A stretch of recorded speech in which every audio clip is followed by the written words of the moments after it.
Welcome back. It's been a while since I've done a collection video, so I thought I would pick back up and put one out on my collection.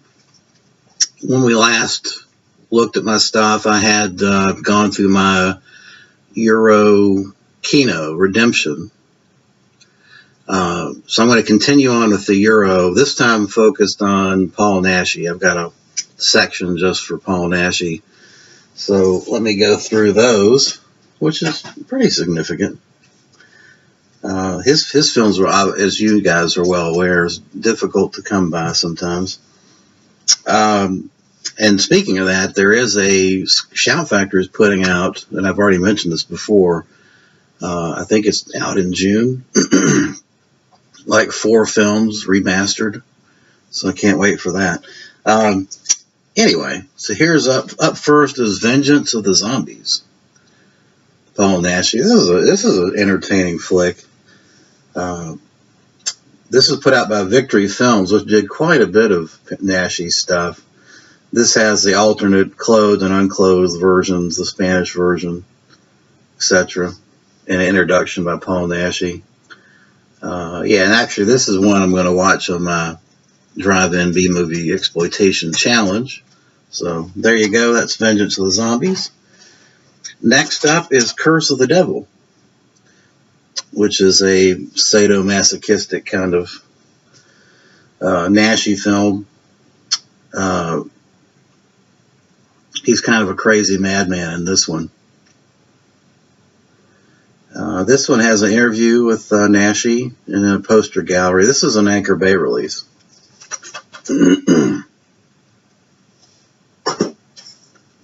Next up is Hunchback of the Morgue, which I love this one. This one doesn't get a whole lot of discussion as one of his better ones, but I enjoy it. It's an interesting take on the Hunchback tale. Only extras on this one is a trailer and there is an alternate scene on there. This is released by MYA.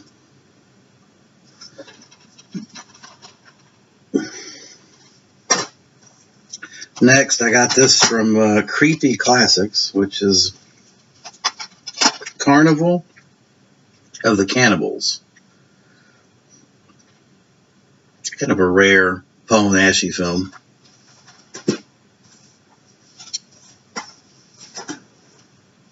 Then I've got 2 copies of Dracula's Great Love.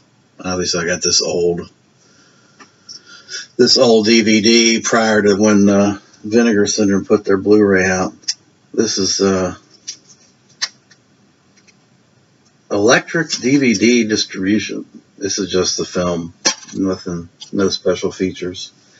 And then, of course, I've got the Vinegar Syndrome release, which is outstanding, of Count Dracula's Great Love.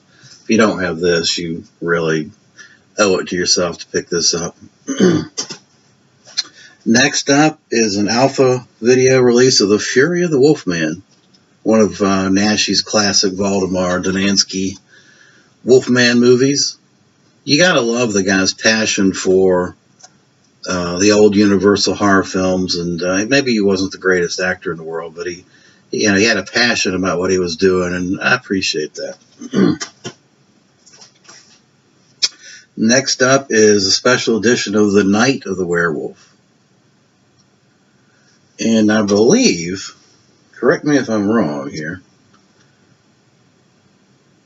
Well, I guess I was thinking, also known as The Craving. Oh, this one does have, yeah, I was thinking this one had the Elizabeth Bathory subplot, and it does. This is another Victory release with an introduction, liner notes, and yeah, just some relatively brief liner notes.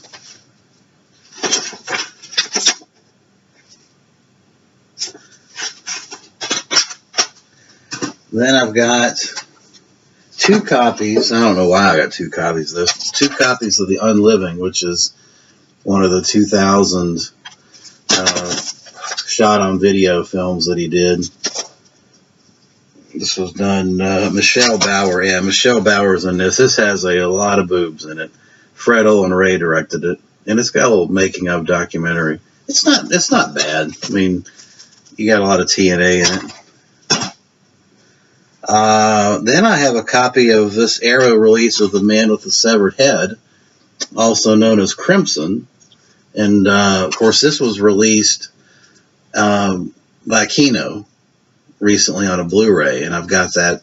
I just finished watching that as part of the Exploitation Challenge, so it's in the Kino Redemption section. But yeah, that's a pre-Kino release.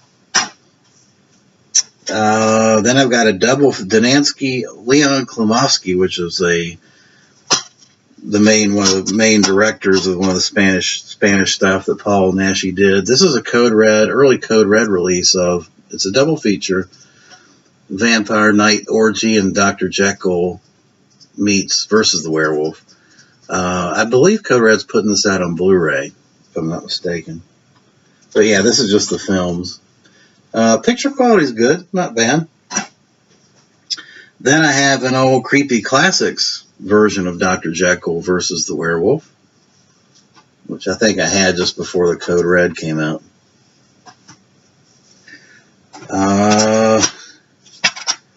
Then I've got a copy of Tomb of the Werewolf. And I think this is just an alternate version of the Unliving. It's got Michelle. Yeah, it's the same movie.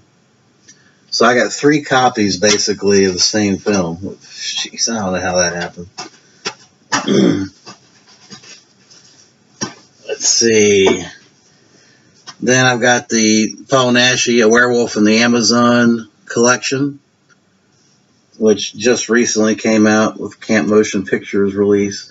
This is a 4-film edition by Ivan Cardosa, who's the brother of Coffin Joe.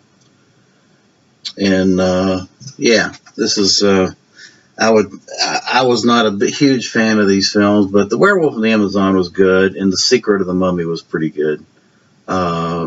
It's pretty avant-garde stuff, but there it is. Let's see what else we got. Here's another Creepy Classics release for The Devil Possessed, which these are just DVR rips. Yeah, Devil Possessed. Nothing too much for that. Then I've got The Mummy's Revenge from Creepy Classics. And this is a really bad print. I'll just tell you. You could basically be better off just watching it on YouTube. Then I got Frankenstein's Bloody Terror, which is the original. This is the AIP release of his first. Basically, it's his first werewolf film where he takes on Dracula. It's a hoot. I love this movie. And this actually has a really Sam Sherman, other than Joe Bob Briggs, I think the Sam Sherman commentary tracks are just priceless gold in terms of movie history and learning about low-budget filmmaking and distribution. Excellent stuff. He's got a great commentary on this, and, of course, the Blood trilogy. The Eddie Romero films are fantastic. I highly recommend those as well. But this has an interview with Naschy as well, and radio spots. The ending of this was pretty weak, I thought, in terms of how they dispense with Dracula, but it's a lot of fun. And then this one is a Sinister Cinema release for Assignment Terror.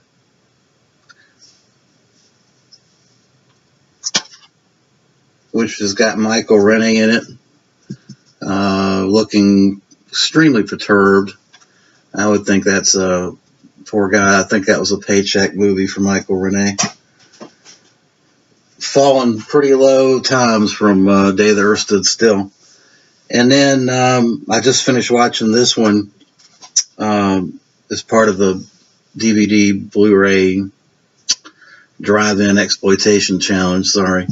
This is Victory. This is another Victory release, and this is Blue Eyes of the Broken Doll, which is a Spanish homage to Italian giallo films. And I thought it was excellent. I really did. I thought Paul Naschy did a great job on this.